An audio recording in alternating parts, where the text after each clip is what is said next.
फिर से अनुग्रह मिनिस्ट्री इस ग्रुप में आपका वेलकम करती हूँ। परमेश्वर पिता आप सभी को बहुत आयत की आशीष दे। हम कुछ वचनों को सीखेंगे पवित्र शास्त्र में से, और जो आज का हमारा टॉपिक है वो है परमेश्वर को प्रसन्न करना। हालेलुया। हमारा टॉपिक है परमेश्वर को प्रसन्न करना। किस रीति से हम अपने जीवित परमेश्वर को प्रसन्न कर सकते हैं। मेरे प्रियो, दुनिया में जब हम हैं, हम जानते हैं कि हम दुनिया के लोगों को, अपने से बड़ों को, छोटों को, दुनिया के लोगों को हम प्रसन्न करने में लगे रहते हैं कि किसी के कारण मुझे ठेस ना लगे या मेरे कारण किसी दूसरे को ठेस ना लगे। हर एक जन ये चाहता है कि उससे सामने वाला व्यक्ति क्या रहे, निरंतर प्रसन्न रहे, खुश रहे। लेकिन हम जो मसीही जीवन को जी रहे हैं, जो परमेश्वर का जीवन हमारे अंदर है, मेरे प्रियो, ये किसी मनुष्य को प्रसन्न करने वाला जीवन नहीं है। हो सकता है जब आप परमेश्वर में हो तो आपकी किसी बात के कारण कोई मनुष्य खेदित हो, उसको ठेस भी लगे, क्योंकि परमेश्वर में चलना एक परफेक्ट जीवन को दर्शाता है। तो हमको सबसे पहले ये देखना है कि मेरे द्वारा कौन प्रसन्न हो, केवल परमेश्वर। किसी को भी ऐसा काम करके खुश करने की जरूरत नहीं है आपको कि पृथ्वी में उस प्रसन्नता को दिखाए। अगर आप परमेश्वर में हैं, आपके अंदर आज्ञाकारिता वाला जीवन है, आपके अंदर अगर आप परमेश्वर में चल रहे हैं, वचन में आप सिद्ध रीति से हैं, आप परमेश्वर को भी प्रसन्न कर सकेंगे और आप मनुष्य को भी क्या कर पाएंगे, प्रसन्न कर पाएंगे। हालेलुया। हम परमेश्वर पिता का धन्यवाद देते हैं कि जो मसीही जीवन है ये एक आत्मिक जीवन है। मेरे प्रियो, हम ध्यान देंगे कि हमें दुनिया के अनुसार से नहीं चलना है। अभी हम सारे वचनों के अनुसार से देखेंगे कि परमेश्वर का वचन क्या कहता है, आप किस रीति से परमेश्वर को खुश कर सकते हैं। परमेश्वर को प्रसन्न करने से हम क्या समझते हैं। अगर हम कोई क्वेश्चन करते हैं आपसे कि आप परमेश्वर को प्रसन्न कीजिए, तो सबसे पहला क्वेश्चन आपका ये होगा, मैं कैसे परमेश्वर को प्रसन्न करूं, मैं कैसे परमेश्वर को प्रसन्न करूं। और इसके लिए आपको कहीं जाने की जरूरत नहीं है मेरे प्रियो, क्योंकि बाइबल में सारे वचन लिखे हुए हैं। आपको परमेश्वर का जीवित वचन दिया गया है, जिसको आप पढ़ते हैं, समझते हैं, और आपको ये पता चलता है कि आपको किस रीति से परमेश्वर को क्या करना है, प्रसन्न करना है। हालेलुया। बाइबल हमको क्या बताती है, हम जैसे जानते हैं, अगर मैंने कहा प्रश्न है एक कि मैं परमेश्वर को प्रसन्न कैसे कर सकती हूं, तो उसका उत्तर होगा कि उस पर विश्वास करके, क्योंकि परमेश्वर तो दिखता नहीं, परंतु मैं उसको प्रसन्न कैसे कर सकती हूँ, उस पर विश्वास करके, उसको बलिदान चढ़ा के, उसकी इच्छाओं को पूरा करके। ठीक है, ये सिर्फ बात वाली बात हो गई कि हाँ मैंने बोल दिया कि मेरा विश्वास है, मैंने बोल दिया कि मुझे बलिदान देना है, ऑफरिंग्स देना है, मुझे एक भेंट लाना है परमेश्वर के पास, या मुझे क्या करना है, उसकी आज्ञाकारिता में चलना है, उसकी इच्छा को पूरा करना है। लेकिन हमको पता होना चाहिए कि परफेक्ट रीति से ये वचन में कहां कहां लिखा गया है कि हम किस रीति से उस परमेश्वर को क्या कर सकते हैं, प्रसन्न कर सकते हैं। हालेलुया। हम उसके लिए वचन निकालेंगे इब्रानियों की पुस्तक, क्योंकि हमको हर एक चीज बाइबल से क्लियर करनी जरूरी है मेरे प्रियो, कि बाइबल क्या बताती है इन चीजों को लेकर। हालेलुया। इब्रानियों की पुस्तक उसका 11वां अध्याय पद 4 से 6 मैं आप लोगों के लिए पढ़ूंगी कि यहाँ पवित्र शास्त्र क्या कहता है। इब्रानियों की पुस्तक उसका 11वां अध्याय पद 4 से 6 यहाँ इस प्रकार से लिखा है कि विश्वास ही से हाबिल ने कैन से उत्तम बलिदान परमेश्वर के लिए चढ़ाया, और उसी के द्वारा उसके धर्मी होने की गवाही भी दी गई, क्योंकि परमेश्वर ने उसकी भेंटों के विषय में गवाही दी और उसी के द्वारा वह मरने पर भी अब तक बातें करता है। प्रियो, परमेश्वर का वचन यहां पर कुछ कह रहा है कि विश्वास के द्वारा हाबिल ने कैन से उत्तम क्या किया? बलिदान परमेश्वर को चढ़ाया, क्योंकि उसका विश्वास क्या था? अपने परमेश्वर के ऊपर था। वो चाहता था कि मैं बेस्ट ऑफरिंग अपने परमेश्वर को चढ़ाऊं, और उसी बलिदान के द्वारा बाइबल बताती है कि उसके धर्मी होने की गवाही दी गई। हालेलुया। किसके द्वारा? उस बलिदान के द्वारा, उस विश्वास के द्वारा। हमने भी कहा कि मैं विश्वास करके, मैं ऑफरिंग चढ़ा के, मैं उसकी आज्ञाओं को, उसकी इच्छाओं को पूरा करके परमेश्वर को प्रसन्न कर सकती हूं या कर सकता हूं, परंतु वचन भी उन चीजों को क्लियर करना चाहिए। यहां बता रहा है विश्वास के द्वारा ही ये सारी चीजें हुई। उसने क्या करा? बलिदान चढ़ाया।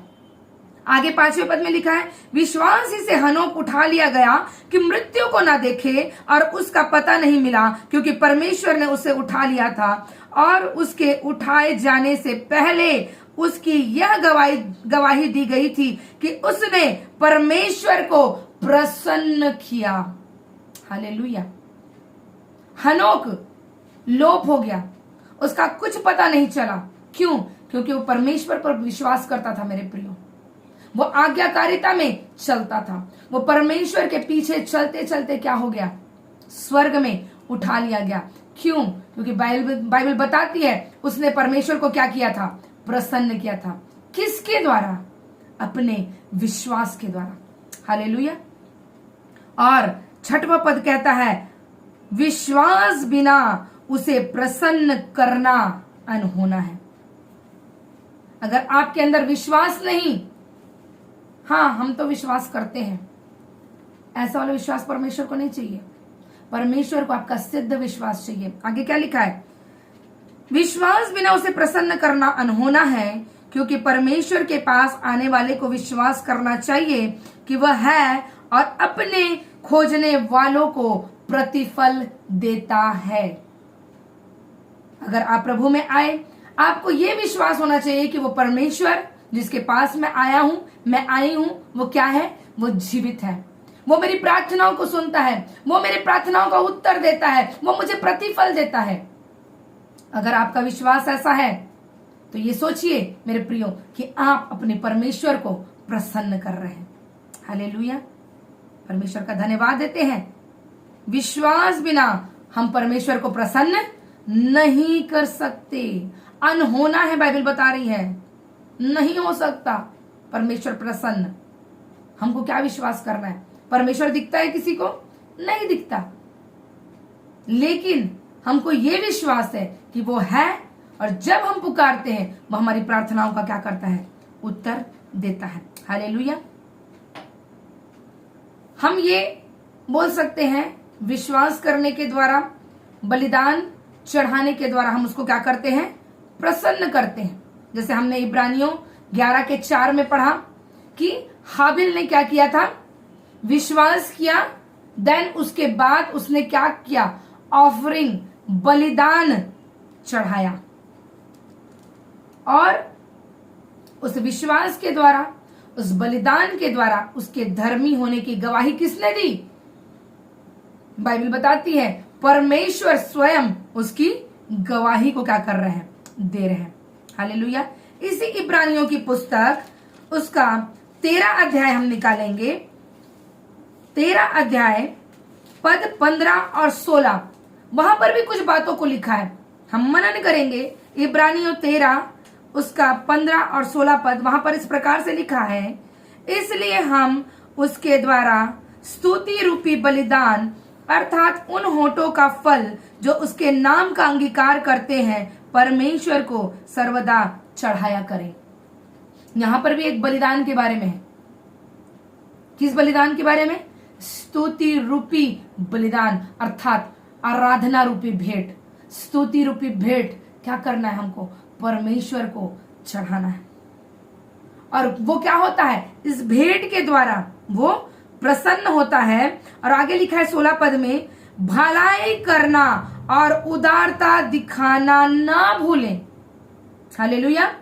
भलाई करना और उदारता दिखाना ना भूलें। ये क्या है? भलाई करना अर्थात हर एक के साथ भली रीति से रहना, उसकी कमी, उसकी घटी में उसकी सहायता करना। उदारता दिखाना, आपके पास है फॉरगिवनेस, देने वाला मन आपके अंदर होना चाहिए। भलाई करना किसी के लिए, अगर किसी के चौखट में कोई आया है, उसका हाथ आपके ऊपर सामने बढ़ा हुआ है मांगने के लिए, बाइबल बताती है मांगो तो दिया जाएगा। और किसी ने अगर आपके सामने हाथ फैलाया है और उसे आप नहीं देते, आपने भलाई को और उदारता को नहीं दिखाया। यह भी देखना है कि वो किस कंडीशन में है। ऐसा नहीं कि आपने भलाई दिखाई, आपने उदारता दिखाया, लेकिन वो उस चीज का गलत इस्तेमाल कर रहा है, ऐसा नहीं। परंतु अगर कोई नीडी पर्सन आपके सामने आया, हो सकता है परिवार का हो सकता है कलीसिया का हो सकता है विश्वासी जो आपसे नीचे स्थान पर है, आपसे वो मतलब आप अच्छे मतलब आर्थिक स्थिति में है, उसकी आर्थिक स्थिति कमजोर है, आप क्या कर सकते हो? उसके लिए उदारता दिखा सकते हो। आपके लिए अगर आपके पास है तो आप उसको क्या कर सकते हो? दे सकते हो। बाइबल बताती है लेने से देना उत्तम है, धन्य है। और जब आप देते हो, परमेश्वर यहाँ पर वचन कह रहा है उसका भलाई करना और उदारता दिखाना ना भूलो, क्योंकि परमेश्वर ऐसे बलिदानों से क्या होता है? प्रसन्न होता है। मेरे प्रियो, बाइबल बता रही है जब हम भलाई दिखाते, हम उदारता दिखाते, भले हम किसी मनुष्य को दिखा रहे, लेकिन वो ऐसा करके आप क्या कर रहे हैं? एक बलिदान, एक ऑफरिंग चढ़ा रहे हैं, जिसे हम कहते हैं दान। हालेलुया। प्रथम फल हमने सीखा, टाइट सीखा, दशमांश, भेंट सीखी, दान, है ना। दान हम कभी परमेश्वर को नहीं देते, परमेश्वर को कोई दान नहीं चढ़ा सकता। दान किसको देते हैं? जो हमसे नीचे है, जो कमजोर है, हम उसको क्या करते हैं? हम दान देते हैं। और जब आप ऐसा करते हैं, भलाई और उदारता को दिखाते हैं, आप ये ऑफरिंग चढ़ा रहे हैं, परमेश्वर के सामने एक बलिदान चढ़ा रहे हैं, और इस बलिदान से बाइबल बताती है परमेश्वर प्रसन्न होता है। हालेलुया। परमेश्वर क्या होता है? प्रसन्न होता है, अर्थात वो खुश होता है आपके कामों को देखकर। आप ऐसा करके परमेश्वर के जीवन को अपने अंदर प्रकट करते हो मेरे प्रियो। हालेलुया। अब हम देखेंगे यीशु मसीह क्या कहते हैं परमेश्वर को प्रसन्न करने के संबंध में, है ना। मनुष्यों के बारे में, मनुष्य कैसे प्रसन्न करते हैं। आप जब इब्रानियों की पत्री 11वां अध्याय पढ़ेंगे, पूरा विश्वास का वचन है कि किस रीति से लोगों ने विश्वास किया और परमेश्वर को क्या किया? प्रसन्न किया। लेकिन जो उसका पुत्र, प्रिय पुत्र, बाइबल बताती है आकाशवाणी हुई। क्या आकाशवाणी हुई? कि यह मेरा प्रिय पुत्र है जिससे मैं प्रसन्न हूं। क्या प्रभु ने किया? और वह परमेश्वर उनसे प्रसन्न हुआ। देखेंगे वचन से, यूहन्ना रचित सुसमाचार उसका 8वां अध्याय पद 29। यूहन्ना रचित सुसमाचार 8वां अध्याय पद 29, उसमें कुछ इस प्रकार से लिखा है, मेरा भेजने वाला मेरे साथ है, अर्थात पवित्र आत्मा। हालेलुया। मेरा भेजने वाला मेरे साथ है, उसने मुझे अकेला नहीं छोड़ा, क्योंकि मैं सर्वदा वही काम करता हूं जिससे वह प्रसन्न होता है। जब इसके आगे आप पढ़ेंगे, इसके ऊपर की बातें कि यीशु मसीह ने पूरी बातें जब कही, आप इसको जब 8वां अध्याय पढ़ेंगे और 21 से लेकर 30 तक के पढ़ेंगे कि परमेश्वर ने ऐसा क्या किया जिससे वो परमेश्वर उनसे क्या हुआ? प्रसन्न हुआ। क्योंकि बाइबल बताती है कि प्रभु ने हमेशा अपने पिता की इच्छा को पूरा करना चाहा। उसने कभी इस पृथ्वी में अपनी इच्छा जाहिर नहीं की। चाहता तो अच्छा घर बनाकर उसमें रह सकता था, अच्छी लाइफ वो यहाँ पर बिता सकता था। क्या उसको घटी थी? क्या उसको पैसे की तंगी थी, कमी थी? हम तो कुरिन्थियों में पढ़ते हैं, वहां लिखा है कि वह धनी होकर भी कंगाल बना। किसके लिए? हमारे लिए, कि उसके कंगाल हो जाने से हम क्या हो जाए? धनी हो जाए। लेकिन फिर भी ये दुनिया का राजा होकर भी उसने अपनी इच्छा को कभी भी पृथ्वी में पूरा करना ना चाहा। उसने अपने भेजने वाले की इच्छा को क्या किया? पूरा किया। बाइबल बताती है, क्योंकि मैं सर्वदा वही काम करता हूं जिससे वह प्रसन्न होता है। प्रभु यीशु मसीह ने हमेशा वही किया जिससे उनके पिता क्या हो सके? प्रसन्न हो सके। हालेलुया। हम और आप कैसे परमेश्वर को प्रसन्न करें? फिर एक क्वेश्चन आ रहा है। प्रभु यीशु मसीह ने परमेश्वर की इच्छा को पूरा किया। अब प्रभु यीशु मसीह ने क्या किया होगा? हम वचन से देखेंगे कि हमको कैसे रहना है, कैसे हम परमेश्वर को प्रसन्न करेंगे। रोमियो की पुस्तक निकालेंगे। रोमियो की पुस्तक 12वां अध्याय पद 1 और 2 हम पढ़ लेंगे। रोमियो की पुस्तक 12वां अध्याय पद 1 और 2।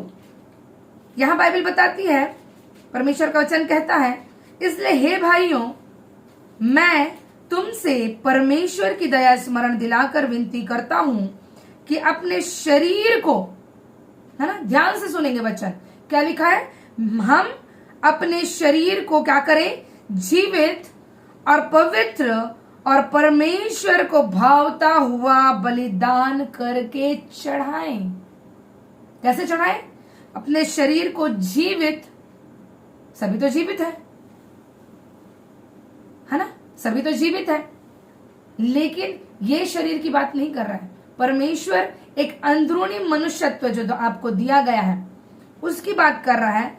उसको जीवित और पवित्र और भावता हुआ, जैसे परमेश्वर को अच्छा लगता है वैसे बलिदान करके आपको क्या करना है? अपनी देह को चढ़ाना है। अंत में बोलता है, यही तुम्हारी आत्मिक क्या है? सेवा है। जब हम अपने बॉडी को, हमारी देह के द्वारा क्या होना चाहिए? परमेश्वर को महिमा मिलनी चाहिए। हमारी देह के द्वारा क्या होने चाहिए? परमेश्वर के काम होने चाहिए। हमारी देह के द्वारा क्या होना चाहिए? किसी की भलाई होनी चाहिए। हालेलुया।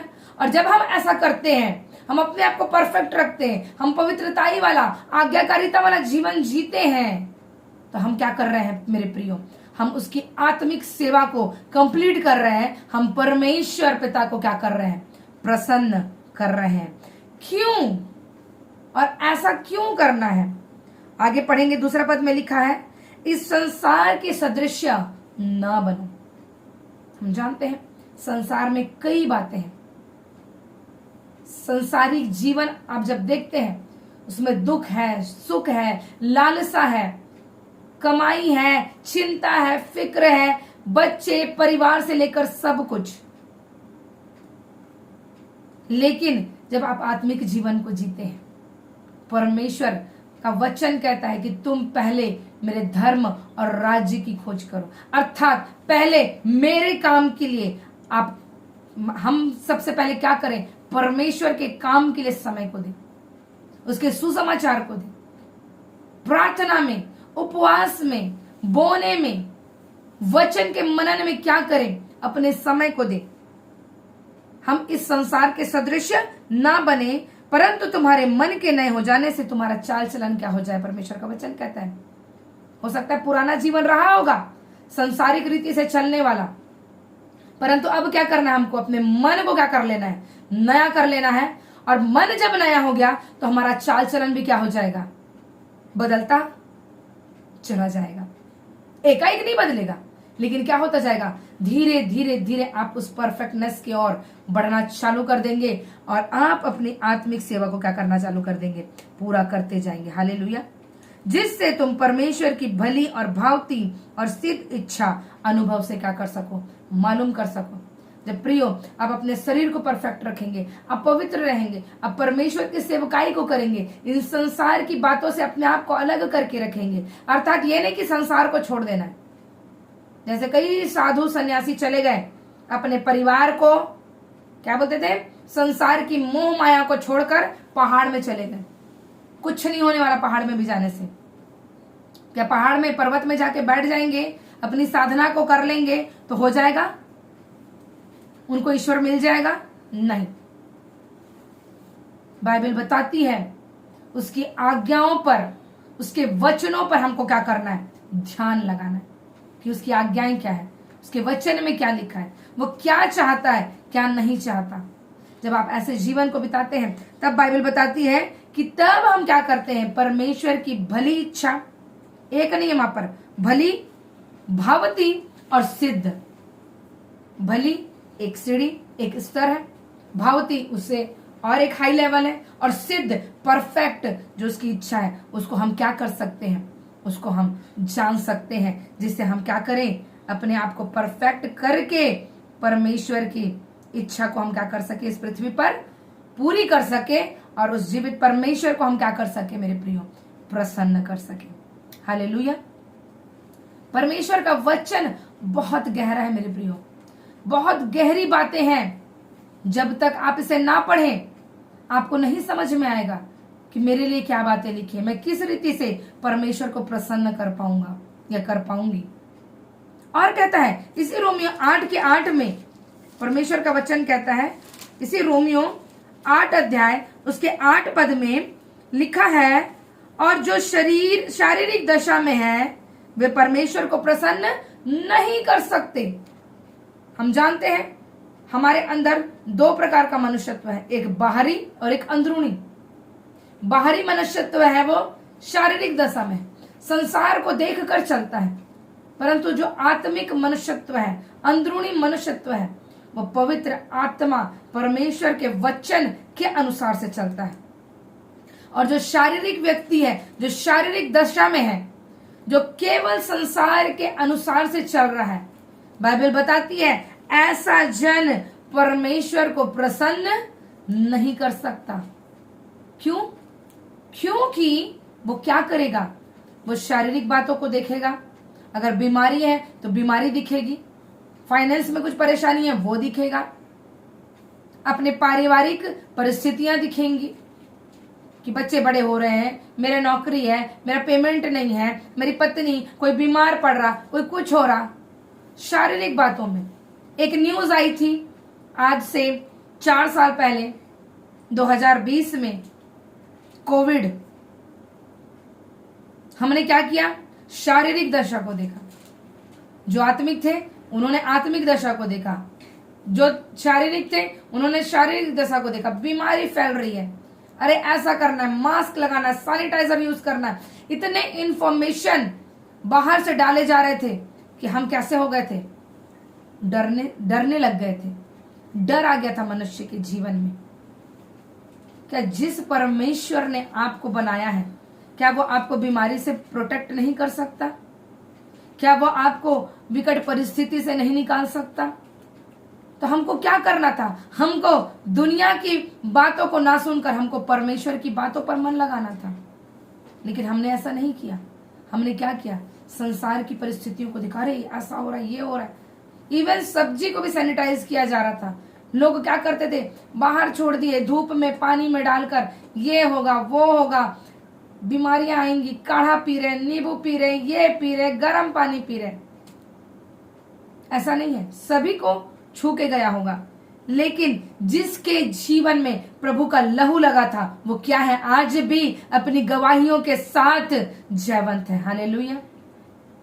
आज भी वो पृथ्वी में अपनी गवाहियों को लेकर खड़े कि जो समय था 20 और 21, परमेश्वर ने हमें किस रीति से क्या रखा? सुरक्षित रखा। क्यों? क्योंकि हमने क्या किया? परमेश्वर को प्रसन्न किया। हालेलुया। तो मेरे प्रियो, पता चलता है कि जो शारीरिक दशा में है, जो शारीरिक व्यक्ति है, संसार की बातों पर मन लगाता, वो परमेश्वर को कभी भी प्रसन्न नहीं कर सकता। हालेलुया। देखेंगे तीमुथियुस, दूसरा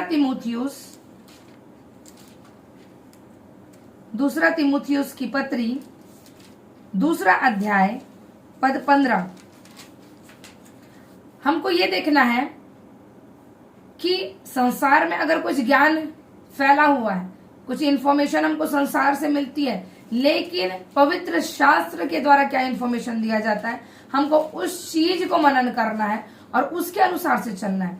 दूसरा तीमुथियुस 2 अध्याय पद 15 इसमें इस प्रकार से लिखा है, अपने आप को परमेश्वर का ग्रहण योग्य और ऐसा काम करने वाला ठहराने का प्रयत्न कर जो लज्जित होने ना पाए। आपको क्या करना है, अपने आप को परमेश्वर का ग्रहण योग्य, मतलब आपने पढ़ा भी रोमियो में, अपने शरीर को जीवित, पवित्र और परमेश्वर को भावता हुआ बलिदान करके आपको चढ़ाना है। जब ऐसे आप परफेक्ट रहते हैं तो परमेश्वर आपको क्या करता है, ग्रहण करता है और ऐसा काम करने वाला ठहराने का प्रयत्न कर। अर्थात यहाँ पर कुछ परमेश्वर का वचन बोल रहा है कि आपको कुछ काम भी करना है ना। आपको क्या करना है, सिर्फ वचन को पढ़ के बैठ नहीं जाना है, सिर्फ प्रार्थना करके रुक नहीं जाना है, परंतु अपने आप को ग्रहण योग्य और ऐसा काम करने वाला आपको ठहराना है परमेश्वर के लिए कि जो लज्जित होने ना पाए, कहीं भी शर्मिंदगी का कारण ना बने। हम आगे पढ़ेंगे क्यों, और जो सत्य के वचन को ठीक रीति से काम में लाता हो। हालेलुया। सत्य का वचन अर्थात ये बाइबल जो आपके लिए लिखा गया परमेश्वर का वचन, इसको क्या करना है, आपको सही रीति से आपको काम में लाना है। ये नहीं कि हम सुसमाचार देने निकल गए, हमने कुछ काम कर लिया, नहीं। ये नहीं कि हम खामरा गए, हमने बर्तन धो लिया, हमने और कुछ सेवा का काम कर दिया, ये काम नहीं। परमेश्वर उस काम की बात नहीं कर रहा। परमेश्वर का वचन कहता है कि कौन लज्जित ना होगा, जो इस सत्य के वचन को ठीक रीति से काम में लाएगा वो कभी लज्जित नहीं होगा। अर्थात आपकी परिस्थिति, आपकी बीमारी, आपका फाइनेंस, आपका घराना, आपके बच्चे अगर जो गर्भवती नहीं है उनको संतान की आशा कैसे, कहां से, किस वचन के द्वारा मिलेगी, आपको सही रीति से पता होना चाहिए कि वचन कहां पर क्या लिखा है। अगर आप इन बातों को सही रीति से इस्तेमाल नहीं करोगे तो आप क्या करोगे, अपने आप को कहीं ना कहीं ले जाकर, अपने जीवित परमेश्वर को कहीं ना कहीं ले जाकर क्या करोगे, आप लज्जित कर दोगे। हाँ, मुझे मालूम है कि बीमारी के लिखा है कि उसके कोड़े खाने से मैं चंगा हो चुका हूं, लेकिन कोई मृत्यु शैया में पड़ा है, बिस्तर बिछौने में है, तो उसके लिए वचन काम नहीं आएगा। उसके लिए भजन संहिता 41 में क्या लिखा है, आपको उसको निकालना पड़ेगा कि वो उसको बिछौने को क्या करता है, उलट कर उसको क्या कर देता है, खड़ा कर देता है। आगे जब पढ़ोगे 60 या 62 में लिखा है कि वो परमेश्वर जो मृत्यु से भी क्या करता है, बचाता है। आपको क्या करना पड़ेगा, सही वचन आपको पता होना चाहिए कि मेरे लिए कौन सा वचन कहाँ लिखा है, तब आप उसको क्या करोगे, ठीक रीति से क्या करोगे, काम में ला सकोगे। हालेलुया।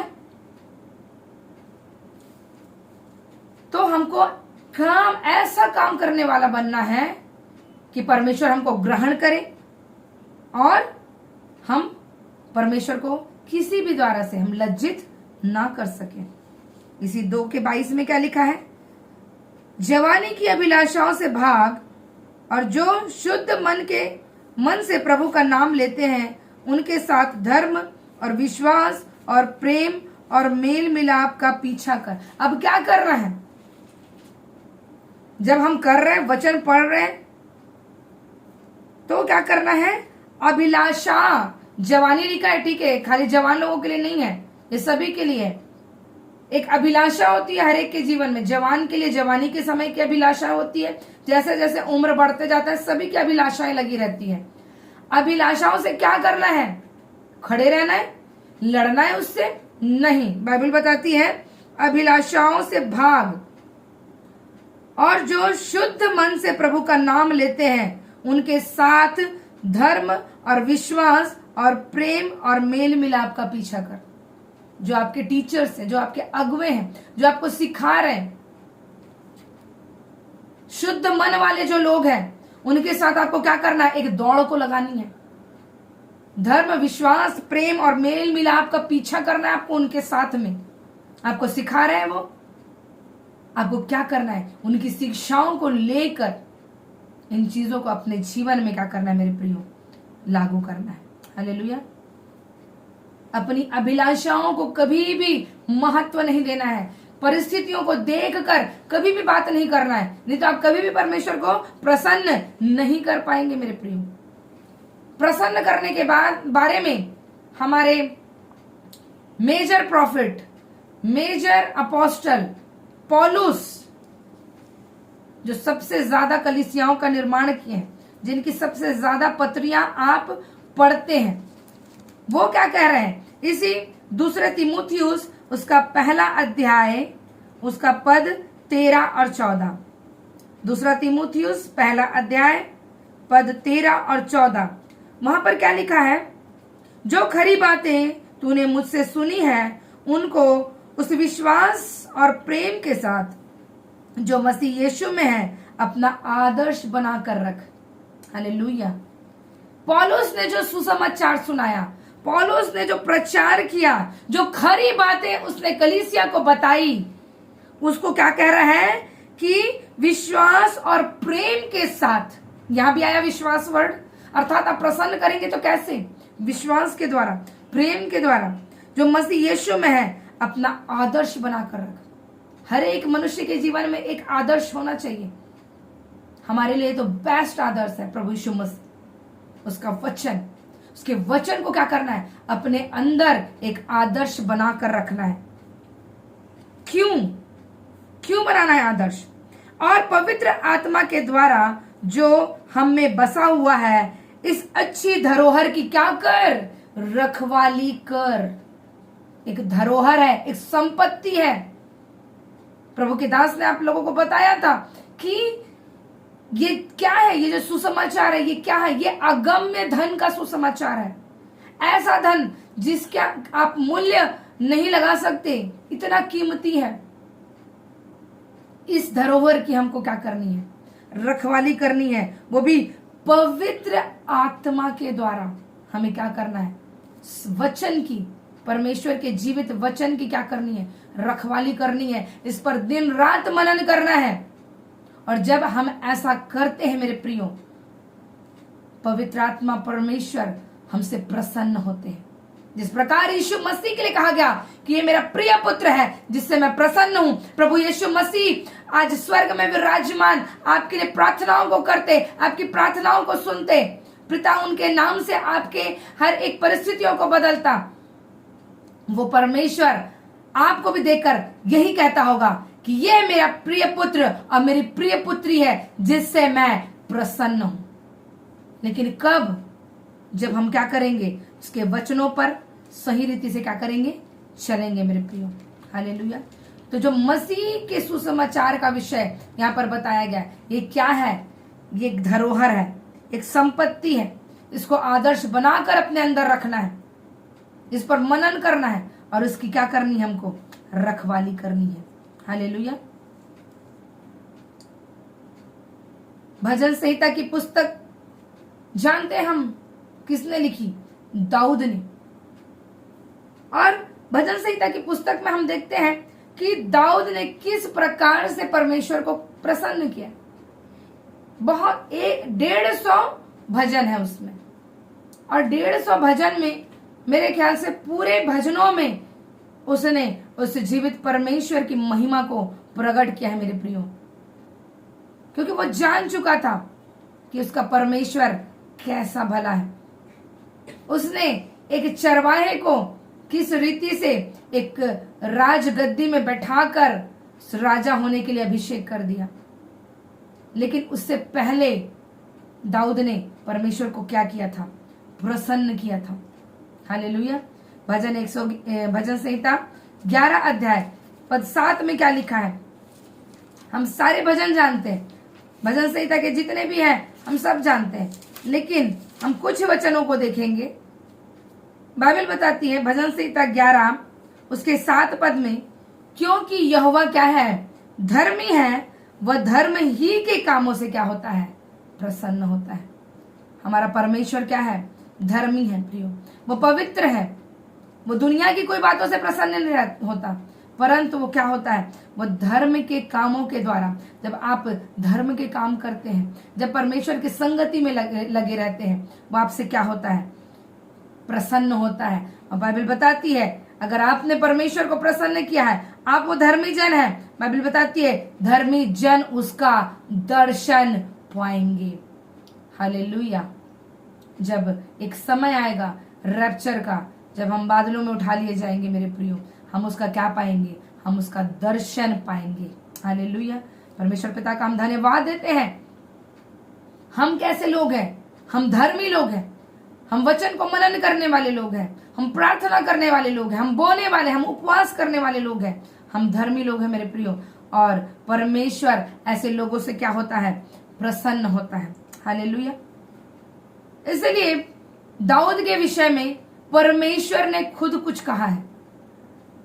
हम देखेंगे कि परमेश्वर ने दाऊद के विषय में क्या गवाही दी। पहला शमूएल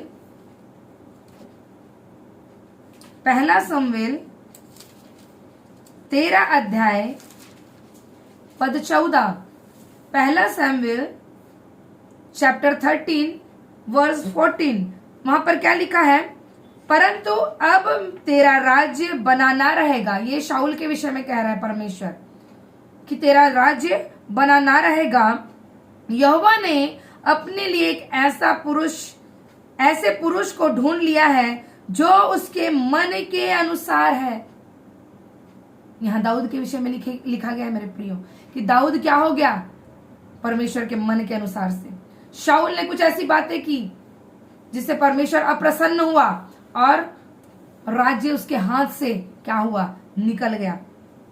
और बाइबल बताती है कि यहोवा ने अपने लिए एक ऐसा पुरुष ढूंढ लिया है जो उसके मन के अनुसार है, और यहोवा ने उसी को अपनी प्रजा का प्रधान होने को ठहराया है, क्योंकि तूने यहोवा की आज्ञा को नहीं माना। शाऊल ने आज्ञा नहीं माना, परमेश्वर ने दाऊद के ऊपर नजर लगा के रखा था, क्योंकि दाऊद क्या करता था, परमेश्वर की आराधना करता था, वो उसको प्रसन्न करता था, और वो उसके मन के अनुसार, बाइबल बता रही है।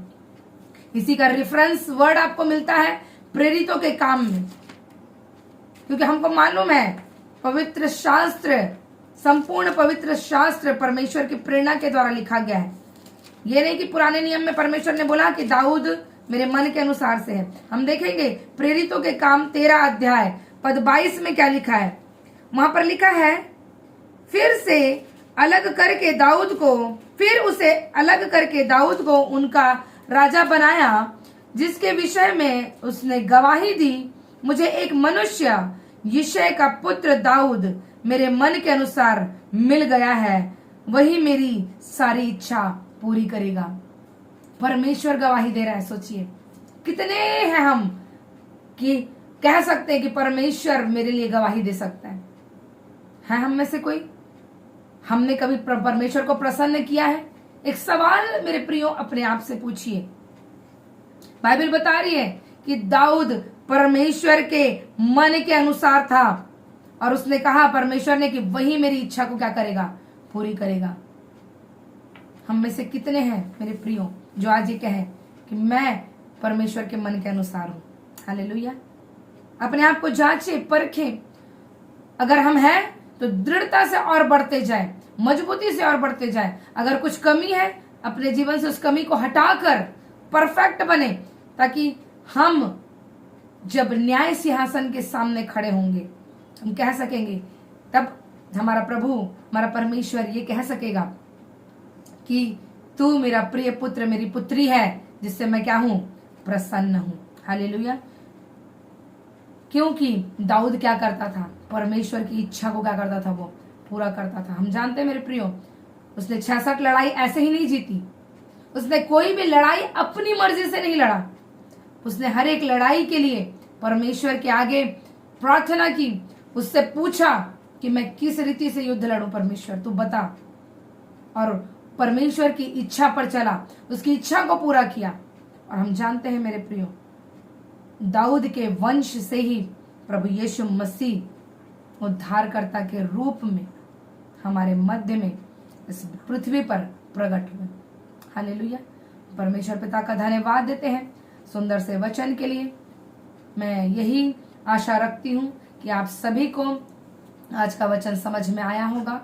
मैं आप सभी के लिए प्रार्थना करती हूँ कि पवित्र आत्मा परमेश्वर आपको वचन के ज्ञान में और भी बढ़ाता ले जाए और अपने प्रकाशन से, अपनी वचन के भेदों से आपको भरे। जितने नए देख रहे हैं, जितने पुराने, सभी को परमेश्वर ब्लेस करे।